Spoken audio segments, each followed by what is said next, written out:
Assalamualaikum warahmatullahi wabarakatuh. My name is Sultan Syarif Munggaran. Today I will read the article from World Bank Group.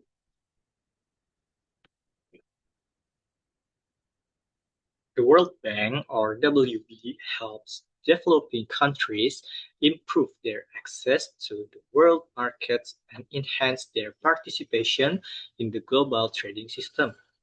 Trade is an engine of growth that creates better jobs, reduces poverty, and increases economic opportunity. Recent research shows that trade liberalization increased economic growth by an average of 1.0 to 1.5 percentage points, resulting in 10 to 20% higher income after a decade. Since 1990, trade has increased incomes by 24% globally and by 50% for the poorest 40% of the population. Economic growth underpinned by better trade practices has lifted more than 1 billion people out of poverty since 1990. Trade is also linked to higher female participation in the formal labor market, where wages are higher. Exporters in developing countries employ more women than non-exporters, and women comprise up to 90% of the workforce in export processing zones. Fostering cooperation through trade and business is also pivotal in helping countries escape conflict. In developing countries, access to global markets is often hindered by anti-competitive business practice, regulations that is unfavorable to business growth and investment, and inadequate ports, roads, and other infrastructure.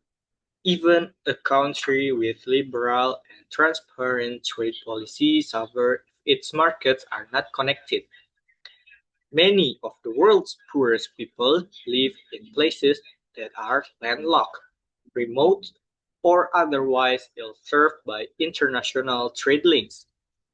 The WB helps its client countries overcome these obstacles and more fully reap the benefits of global markets.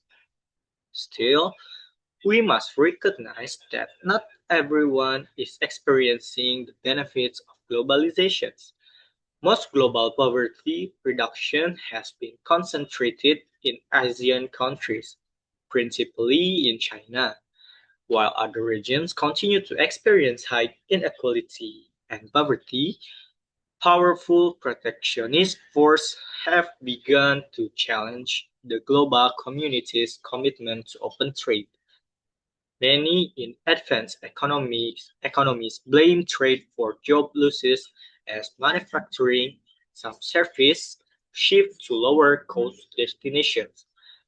Disruptions to global supply chains and rising shipping costs caused by the COVID-19 pandemic have also put the economic recovery at risk, adding to call for reshoring production of vital goods, especially medical products and semiconductors.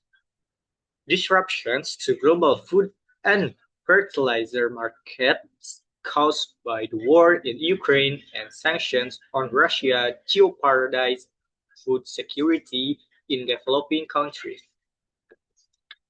Digitalizations and the related shift to service promise to reshape trade and presents important opportunities for developing countries.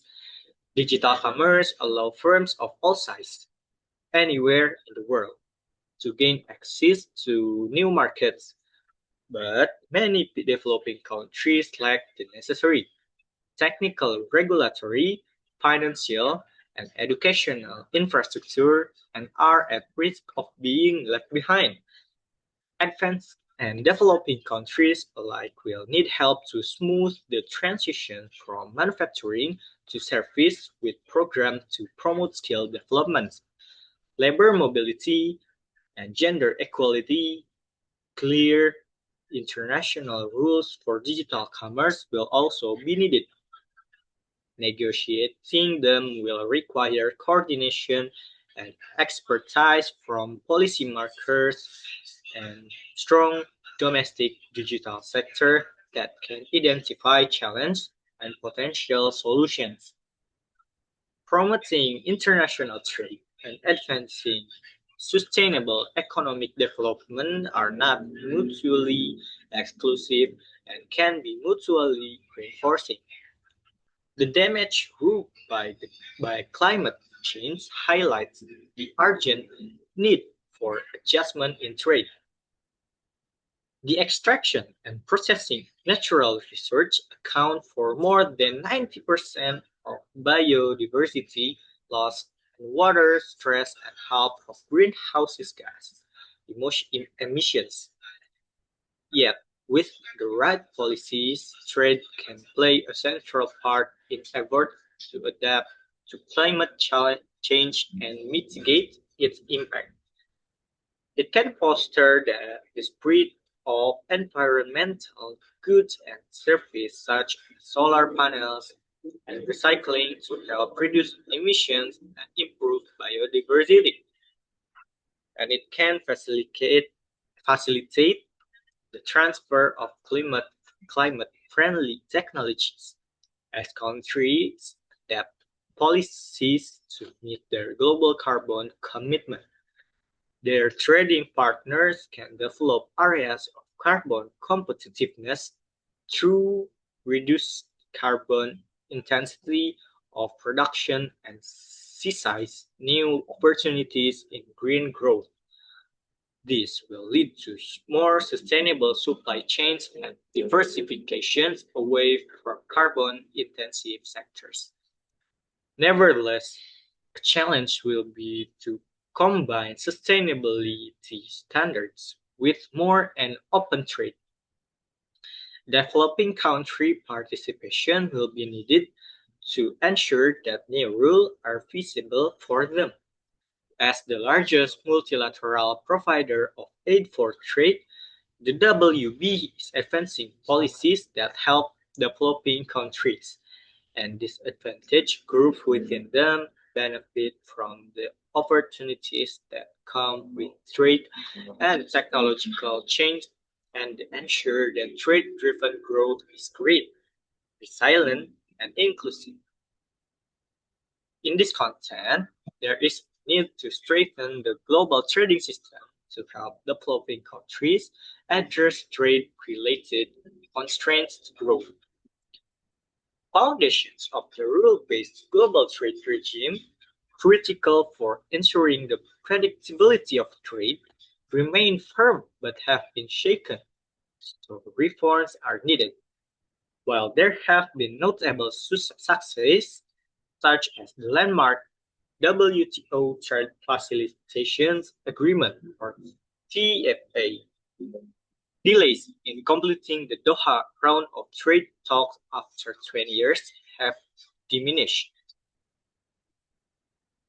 The role of the WTO as the global rule maker and arbiter of trade disputes. Growing tensions have been dramatized by the trade war between the United States, traditionally a champion of free trade, and China, one of its biggest beneficiaries since joining the WTO in 2001. These tensions should not prevent all countries from exploring the anti-benefits that further trade reform can bring to the global economy. Next is the words that I need to search first how to spell it. I think that's all from me. Thank you for watching. Wabillahi taufiq wal hidayah. Wassalamualaikum warahmatullahi wabarakatuh.